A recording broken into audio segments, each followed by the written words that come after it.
Zero to Professional English Course, a creation of Habib Riaz. Lesson number 29. Use 2. For a better experience of the course, you should buy our book. Golden English, Intermediate Level 2, 0 to Professional English Guide, a golden gift for English learners. What is inside the book? This book is very beneficial for intermediate level students. It contains part of speech, auxiliary verbs or modals, some additional structure of English sentences, 20 stories for Urdu to English practice, direct and indirect, 20 lessons for English text reading and understanding, 35 lessons for English speaking practice, and many more things. I am sure that my book, Golden English, would be a perfect need for English learners, as this will serve as a complete guide to improve their English skills, starting from zero knowledge to advanced levels. Especially translation, English text understanding, and speaking skills, whether starting from zero knowledge to advanced levels. Error is human nature, so if you notice any mistakes in the book, please do not hesitate to inform me. I would be grateful for this act of kindness. If you like, you may share this course with your friends and relatives. To stay updated about our courses and opportunities, please follow us on the links given below in the description. Let's begin with the lesson. बिस्मिल्लाहिर्रहमानिर्रहीम। अस्सलाम वालेकुम वरहमतुल्लाहि वबरकातुहू। उम्मीद करता हूँ कि आप सब लोग खैरियत से होंगे। आज हम पढ़ेंगे लेसन नंबर 29 और आज हम बात करेंगे यूज्ड टू के बारे में।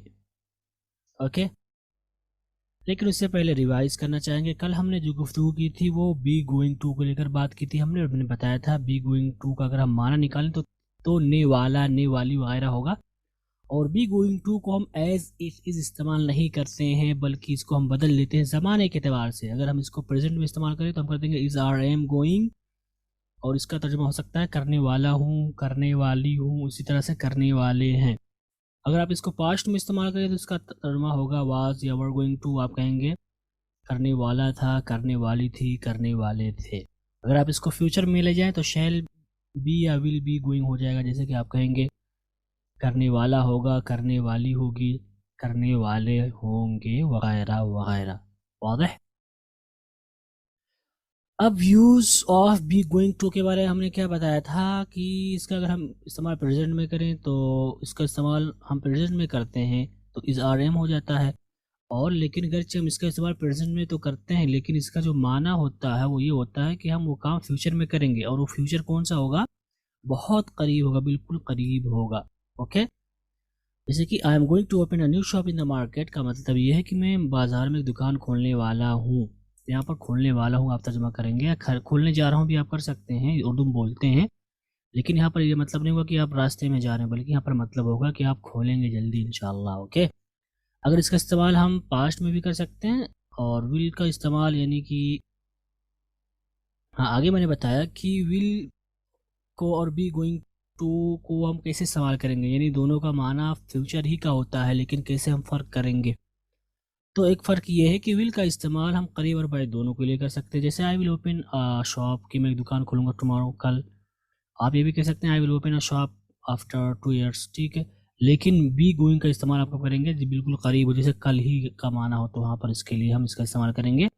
इसी तरह से बी गोइंग से का इस्तेमाल जब हम करते हैं तो इसका मतलब ये होता है कि कोई काम बस होने ही वाला है, ठीक है। और विल का इस्तेमाल करेंगे तो ये माना होगा कि कोई काम होगा, कब होगा ये नहीं कन्फर्म है, ये भी माना निकल कर आता है।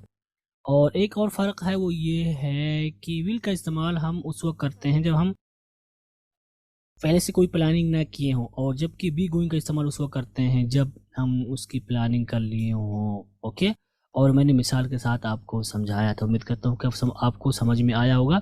इसका इस्तेमाल हम पास्ट में भी करते हैं, लेकिन इसका असल इस्तेमाल जैसा कि मैं बताया हूँ फ्यूचर के लिए होता है, प्रेजेंट में होता है, लेकिन इसका इस्तेमाल हम पास्ट में भी कर लेते हैं।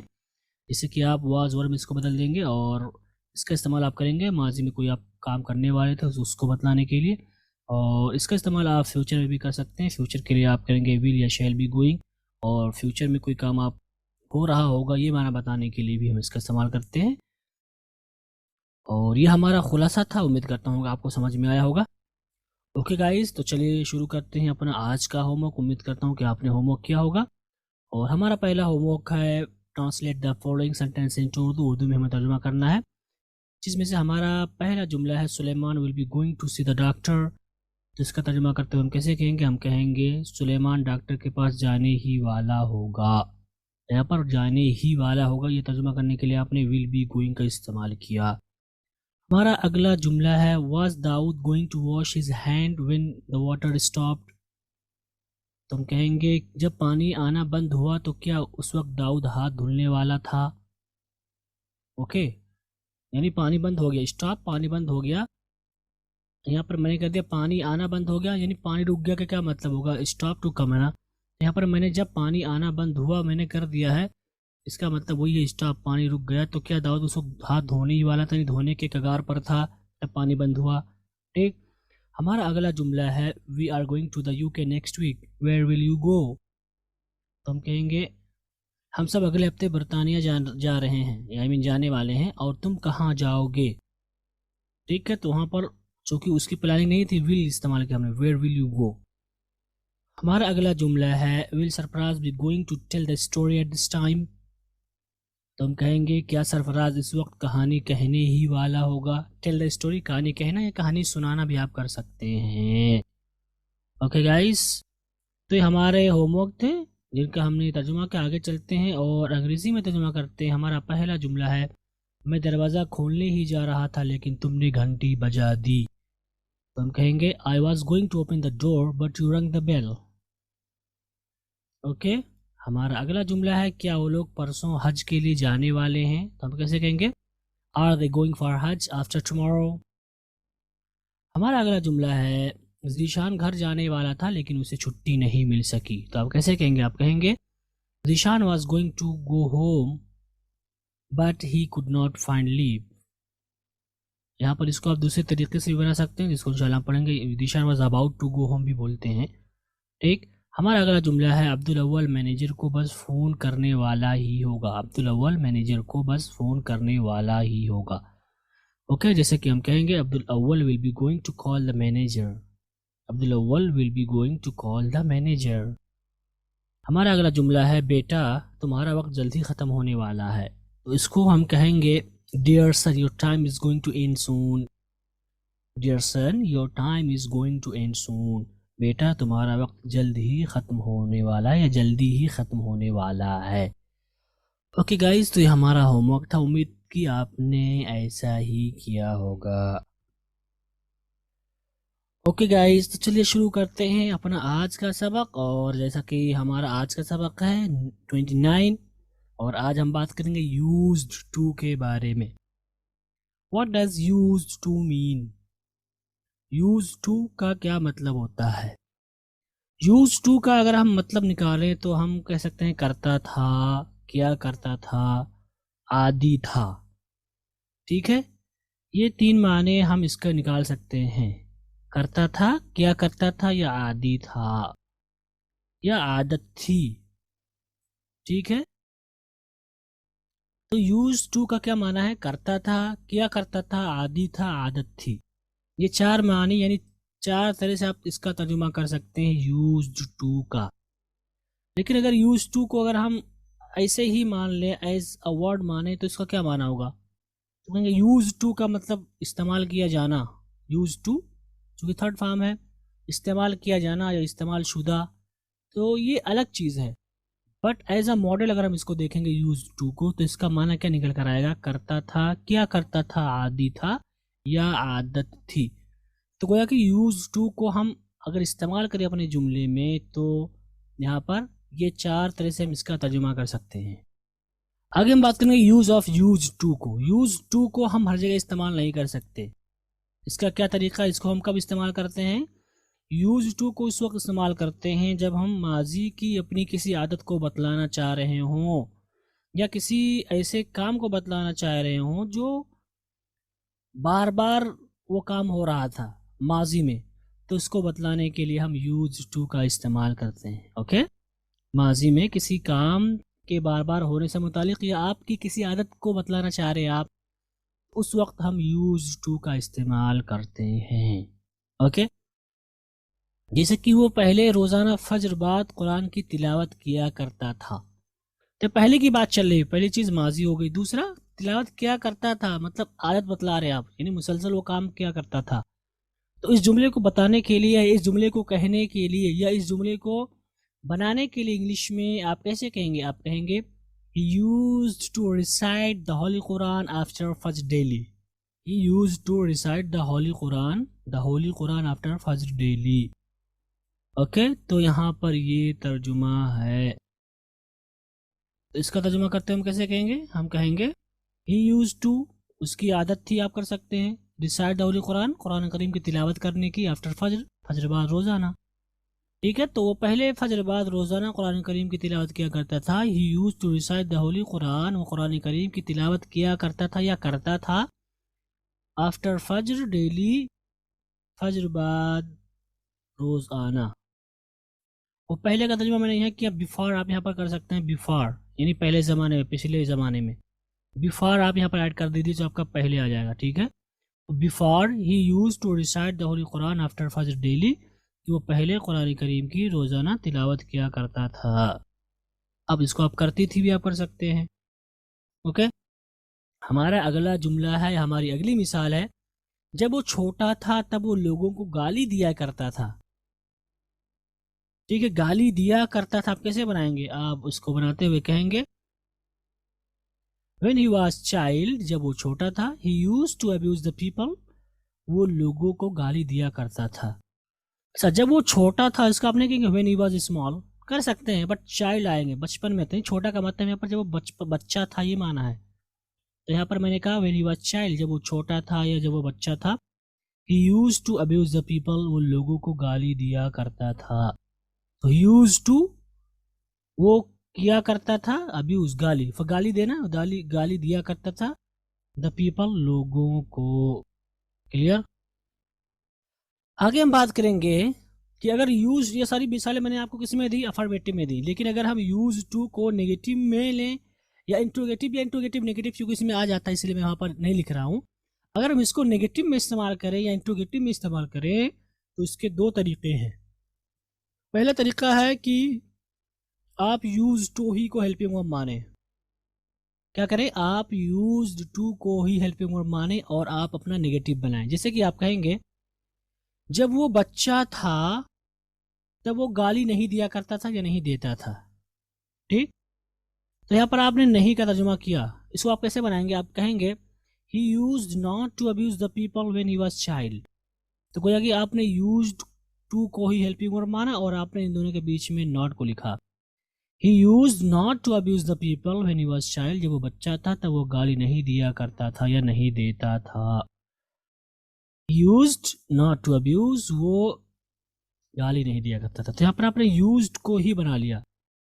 इसी तरह से जब वो छोटा था तब वो लोगों को गाली क्यों दिया करता था, क्यों देता था, क्या वजह थी? उसकी परवरिश ऐसी हुई थी या उसका माहौल ऐसा था या क्या था? आप पूछना चाह रहे किसी से, तो आप कैसे कहेंगे? आप कहेंगे why used he to abuse people when he was child? Why used he to abuse people when he was child? ठीक है, तो यहाँ पर आपने used को ही एज अ हेल्पिंग वर्ब इस्तेमाल किया है। तो ये पहला तरीका हुआ नेगेटिव या इंट्रोगेटिव बनाने का, कि आप used to को ही एज अ हेल्पिंग वर्ब मान के इस्तेमाल करेंगे। इसका एक तरीका और है, वो तरीका ये है कि आप did का इस्तेमाल करें, क्योंकि पास्ट की बात चल रही है। used to का इस्तेमाल आप पास्ट के लिए करते हैं, तो गोया कि पास्ट परफेक्ट नहीं, पास्ट इंडेफिनिट मुराद है, तो आप डिड का भी इस्तेमाल कर सकते हैं।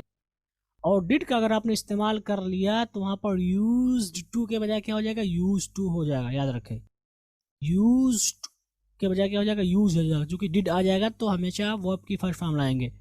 ठीक है, जैसे कि आप कहें जब वो बच्चा था तब वो गाली नहीं दिया करता था या नहीं देता था। उसी मिसाल को मैं दोहरा रहा हूँ ताकि आप समझ सकें। तो आप कैसे कह सकते हैं? आप कहेंगे he did not used to abuse the people when he was child। यहाँ पर आप देख सकते हैं did not का आपने इस्तेमाल किया एज हेल्पिंग वर्ब, तो यहाँ पर आपने यूज कर दिया। he did not use to abuse the people when he was child, कि वो जब बच्चा था, जब छोटा था, बच्चों यानी लोगों को गाली नहीं दिया करता था। Clear? he did not use to, वो गाली नहीं दिया करता था। यहाँ पर आपने यूज इस्तेमाल किया। आप अगर आपने यूज इस्तेमाल कर दिया तो आपका गलत हो जाएगा। he did not use to abuse, वो गाली नहीं दिया करता था। क्लियर? आप इसी मिसाल को अगर आप इंट्रोगेटिव में ले जाएं और कहें जब वो छोटा था तब वो लोगों को गाली क्यों दिया करता था, वो क्यों देता था, तो आप इसका तर्जुमा करते हुए डिड का इस्तेमाल करेंगे और कैसे कहेंगे, why did he use to abuse people when he was child. जब वो छोटा था, व्हेन ही वाज चाइल्ड, वो लोगों को गाली क्यों दिया करता था, why did he use to abuse the people. यहाँ पर आपने डिड का इस्तेमाल किया तो इसलिए यहाँ पर यूज हो गया। ठीक, तो इस चीज़ का आपको ख्याल रखना है कि अगर आप डिड के जरिए इस्तेमाल कर रहे हैं इसको, तो आपके लिए ज़रूरी होगा कि आप यहाँ पर यूज इस्तेमाल करें, चूँकि जो रूल है वो ये है कि डिड आने के बाद आप सेकंड फॉर्म नहीं ला सकते, हमेशा आप वर्ब की फर्स्ट फॉर्म ही लाएंगे, क्योंकि यही रूल है। ओके गाइज, तो यूज टू, इसका इस्तेमाल हम कब करते हैं? इसका इस्तेमाल हम सिर्फ और सिर्फ माजी की आदत या माजी में किए गए काम को बताने के लिए करते हैं। लेकिन ये यानी यूज टू का इस्तेमाल आप किसके लिए करते हैं? यूज टू का इस्तेमाल आप माजी के लिए करते हैं। लेकिन अगर आप हाल का माना अदा करना चाह रहे हैं, मैं आदी हूँ, मुझे आदत है, तो इसके लिए आप ये इस्तेमाल नहीं करेंगे आई एम यूज टू, ऐसा कुछ नहीं होगा। इसका एक अपना सिस्टम है, रूल है, जिसको इंशाल्लाह हम पढ़ेंगे। यूज टू के जरिए भी हम बनाते हैं अपनी आदत को मौजूदा, लेकिन इसका रूल है जिसको इंशाल्लाह हम आगे पढ़ेंगे। तो आई यूज टू को आप यूज्ड टू को आप कैसे इस्तेमाल करेंगे? एज अ ऑब्जेक्ट, यानी एज अ पास्ट आप इस्तेमाल करेंगे। ठीक है, इसका इस्तेमाल सिर्फ और सिर्फ माजी की आदत को बतलाने के लिए किया जाता है। ओके, और एक बात का आपको ख्याल रखना है, वो ये है कि यूज टू का तर्जुमा आप ये नहीं कि करता था, क्या करता था, आप इसका तर्जुमा कर सकते हैं जैसा कि मैंने माने में बताया था, वो आदी था, वो आदी थी, इस तरह से उसकी आदत थी या तुम्हारी आदत थी। ठीक है, यानी कि हर वो चीज़ जो या हर वो अल्फाज, वो कलिमात जो आदत को बतलाएं मुसलसल, वो सारे हम कलिमात से इसका तर्जुमा कर सकते हैं। ठीक है, जैसे कि वो गाली देने का आदी था पहले, उसे आदत थी, ठीक है, या उसकी आदत थी कि वो लोगों को गाली देता था। इस तरह का माना अदा करने के लिए भी हम यूज टू का इस्तेमाल करेंगे, यानी कि गोया कि क्या करता था यही तर्जुमा नहीं होगा, बल्कि आदी था ये भी तर्जुमा होगा इसका। क्लियर? तो यहीं पर आज का ही हमारा सबक ख़त्म हुआ, और आज का सबक था यूज टू के बारे में, जो कि बहुत मुख्तसर था, लेकिन जो है बड़ी अहमियत का हामिल सबक था। इसकी वजह यह है कि इसमें चंद अहम बातें थी, जैसे कि डिड के साथ अगर आप यूज टू को इस्तेमाल करें तो आप कैसे इस्तेमाल करेंगे। इसी तरह से यूज टू का तर्जुमा हम किन किन अल्फाज के ज़रिए कर सकते हैं, ये सारी चीज़ें मैंने आपको बताई। उम्मीद करता हूँ कि आपको समझ में आया होगा। तो आज के लेसन में हमने बात की यूज टू को लेकर के, और मैंने बताया यूज टू का क्या माना होता है। यूज टू का माना होता है करता था, क्या करता था, आदी था, आदत थी, वगैरह।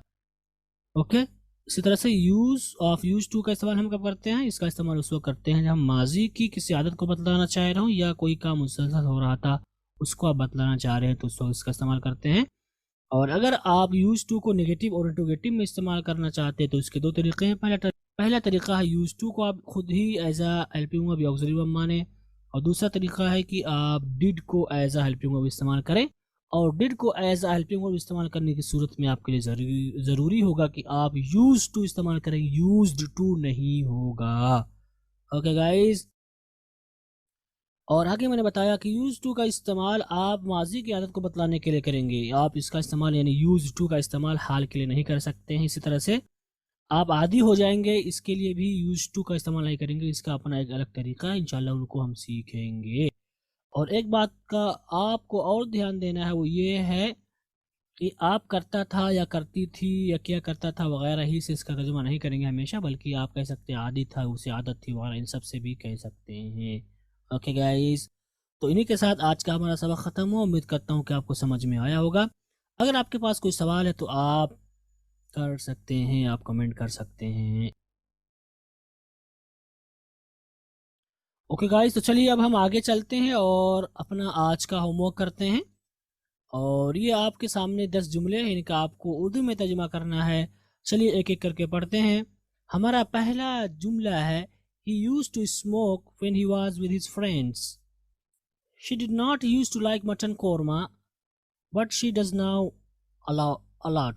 But she does now a lot. यहाँ पर but she does का मतलब होगा she likes, does का मतलब होगा but she likes nowadays. Okay, ये अंग्रेजी ताबीर है कि जब पहले फेल आ जाता है तो उसके बाद दोबारा उसी को जब लाना चाहते हैं तो डज डू या डज से कर देते हैं या डिड से भी कर देते हैं। ओके, मतलब डू की शक्ल ले आते हैं। अब जो भी पास्ट परफेक्ट हो तो हैड यानी हैड डन हो जाएगा, हैव डन हो जाएगा, हैज़ डन हो जाएगा। लेकिन मतलब ये कि लाइक यहाँ पर आ गया तो इसलिए यहाँ पर अगेन लाइक ना ला करके हमने डू ही लाया है, तो डू ले आते हैं। यानी कि शी डज नाउ भी बना शी लाइक्स नाउ, और ये चीज़ आपको अंग्रेजी में बहुत मिलेगी, इसलिए अभी से ध्यान में रख लें। Okay, they used to live in Mumbai but now they live in Lucknow. Why used you to drive on the left. Drive का मतलब गाड़ी चलाना, लेफ्ट का मतलब बाएं जानिब। I use to wear a long shirt. I use to wear a long shirt. Long shirt का मतलब लंबा कुर्ता आप कर सकते हैं, लंबी शर्ट आप करते हैं, लंबी शर्ट, ठीक है। When I was at Nadwa, I used to hard work. Did you used to teach Urdu at Jamia Salafia? Did you used to eat quickly? Did you used to use drugs? If yes, how much? How many times did you used to take a shower before you got sick? Before you got sick का मतलब होगा बीमार होने से पहले। Before you got sick, बीमार होने से पहले। तो ये हमारे जुमले थे अंग्रेजी में, इनका उर्दू में तर्जुमा करना था। आगे चलते हैं और हमारा अगला होमवर्क है उर्दू में, इसको हमें अंग्रेजी में करना है। हमारा पहला जुमला है, मुझे पैसे को लेकर के पहले फिक्र करने की आदत थी। मुझे पैसे को लेकर के पहले फिक्र करने की आदत थी, यानी मैं पहले पैसों को लेकर के फिक्र किया करता था बहुत ज़्यादा, ठीक है।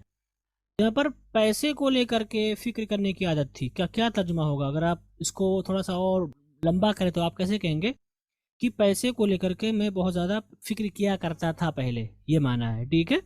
तो मुझे पैसे को लेकर के पहले फिक्र करने की आदत थी, मैंने इसको चेंज कर दिया ताकि आप प्रैक्टिस कर सकें कि इसका क्या माना, इसको आप कैसे अंग्रेजी में कहेंगे, ठीक है। तो पैसे को लेकर के फिक्र करना भी माना वरी अबाउट मनी। पैसे को लेकर के मतलब वरी अबाउट मनी, यहाँ पर लेकर के क्या मतलब है? पैसे के बारे में फिक्र कर देते, यही माना है, ठीक है। ये नहीं कहेंगे हैविंग मनी, आपके पास पैसे हैं तब क्यों फिक्र करेंगे। अगर वो सेंस है कि पैसे होने के बाद आप फिक्र कर रहे हैं, कोई ऐसी सिचुएशन थी आपके साथ, तो आप वहाँ पर ला सकते हैं हैविंग मनी। बट यहाँ पर वरी अबाउट मनी होगा, पैसे को लेकर के फिक्र करना। ओके, वरी अबाउट मनी, पैसे को लेकर के फिक्र करना, ये माना है यहाँ पर वरी अबाउट मनी, यही माना होगा। हमारा अगला जुमला है, क्या तुम मुझसे बात करने के आदी थे? पिछले ज़माने में लोगों के ताल्लुकात इस तरह नहीं हुआ करते थे। ओके, ताल्लुकात, लोगों के ताल्लुकात, people's relation. Okay, people's relation. बचपन में मैं अक्सर क्लास से गायब रहा करता था। क्लास से गायब होना हम बोलते हैं bunk the class. Bunk, BUNK। Bunk the class का मतलब होता है क्लास से गायब रहना, क्लास मतलब ना जाना, बंक कर देना बोलते हैं बंक द क्लास। क्या तुम काम से जी चुराते थे? शर्क, शर्क का मतलब होता है काम से दिल चुराना, शर्क। ओके, अशफाक पहले सोने से पहले रोजाना पाबंदी के साथ एक मजमून लिखा करता था। यहाँ पर पहले का मतलब बिफोर, यानी पहले ज़माने में, ये मतलब है। अशफाक पहले सोने से पहले, या पहले आ सकता है पहले अशफाक सोने से पहले, ठीक है। 2 बार आ गया है तो यहाँ पर इसका मतलब पहले का मतलब ये पहले ज़माने में जब ये छोटा था या माजी की बात चल रही है, और पहले के मतलब सोने से पहले यहाँ पर मुराद है, ठीक। रोज़ आना भी बना एवरीडे, पाबंदी के साथ, रेगुलरली, रेगुलरली का मतलब होगा पाबंदी के साथ। ओके, मजमून लिखा करना भी माना वही लिखा करता था, यूज टू राइट मजमून ऐसे। मैं पहले जामिया मिलने पैदल जाया करता था। पैदल जाना गो ऑन फुट, पैदल जाना गो ऑन फुट का मतलब पैदल जाया करता था। जब मैं दिल्ली यूनिवर्सिटी में था अक्सर दोपहर का खाना नहीं खाता था। जब मैं दिल्ली यूनिवर्सिटी में था, यानी जब मैं पढ़ाई कर रहा था दिल्ली यूनिवर्सिटी में, अक्सर भी माना मोस्टली और मोस्ट ऑफ द टाइम। अक्सर मोस्ट ऑफ द टाइम दोपहर का खाना नहीं खाता था या खाया करता था, मतलब आदत ही बतला रहे हैं आप, बस उसमें ज़्यादा ताकत आ जा रही, खाया करता था, ठीक। जब मैं हिफ्ज कर रहा था पाबंदी के साथ नमाज पढ़ा करता था। तो हिफ्ज करने के लिए memorise the holy Quran. Memorise the holy Quran का मतलब होता है हिफ्ज करना। Okay, memorise the holy Quran, हिफ्ज करना पाबंदी के साथ, पंक्चुअली और रेगुलरली भी आप पढ़ सकते हैं। नमाज पढ़ना, पढ़े द नमाज, पढ़े सॉरी नमाज नहीं हो सकता है, नमाज तो उर्दू वर्ड है। पढ़े सलात, ओके, पढ़े सलात आप कहेंगे। न्यूयॉर्क में रहते वक्त मैं अक्सर जिस्मानी वर्जिश किया करता था। यहाँ पर एक में ज़ायद हो गया है। न्यूयॉर्क में रहते वक्त अक्सर मैं जिस्मानी वर्जिश किया करता था। तो न्यूयॉर्क में रहते वक्त आप कैसे तर्जुमा करेंगे? न्यूयॉर्क में रहते वक्त आप कहेंगे while I was in New York. While I was in New York यानी जब मैं न्यूयॉर्क में था। तो ये न्यूयॉर्क में रहते वक्त ये आपका एक उर्दू ताबीर है। आप ये भी कह सकते हैं at the time of New York. आप यही कहेंगे when I was in New York और when I was living in New York. Okay, या while living in New York. When I was living in New York यानी जब मैं न्यूयॉर्क में रहा करता था, या वाइल आई वाज न्यूयॉर्क जबकि मैं न्यूयॉर्क में था। तो आप यही माना करें, ठीक है। But why I was living in New York ज़्यादा अच्छा होगा क्योंकि इसमें भी आप आदत को बतला रहे हैं। तो न्यूयॉर्क में रहते वक्त, okay, eight the time of New York नहीं कहेंगे, आप कहेंगे while I was living in New York. अक्सर जिस्मानी वर्जिश किया करता था। जिस्मानी वर्जिश करना, do physical exercise. Do physical exercise, exercise खुद आ जाता है बट एक्सरसाइज में थोड़ा सा वो माना नहीं आ रहा है। तो do physical exercise, do physical exercise. Okay guys, तो इनका आपको अंग्रेजी में तर्जुमा करना है। आगे चलते हैं और कुछ जुमले लेते हैं एक्टिव से पैसिवाइज। जैसे कि हमारा पहला जुमला है, people use to write things with ink before going to the exam hall. I use to revise all lesson once. She use to eat breads only but now she is getting rice as well. My father use to teach Arabic. Habib use to teach different languages at Creative Mind Institute. Okay, तो यहाँ पर आपको इसको passive voice में बदलना। चूंकि इसमें use to आ गया है तो गोया कि टू आ गया तो इसमें बी लग जाएगा, है नहीं इस्तेमाल कर, यानी बीन नहीं इस्तेमाल कर सकते आप। ओके, तो जो भी कायदा आपको बतलाया गया है उस कायदे को मद्देनजर रखते हुए आप इनको पैसिव वॉइस में बदलेंगे। तो उम्मीद करता हूँ कि आप होमवर्क करेंगे इंशाल्लाह और हमारे साथ इनको मैच करेंगे। ओके गाइस, तो इन्हीं चंद कलिमात के साथ आपसे रुखसत होते हैं। ये आज का हमारा सबक था। उम्मीद करता हूँ कि आपने एंजॉय किया होगा। अब इन्हीं कलिमात के साथ आपसे रुखसत रहते हैं। इंशाल्लाह आपसे मुलाकात होगी अगले सबक में। वस्सलामु अलैकुम वरहमतुल्लाहि वबरकातुहू।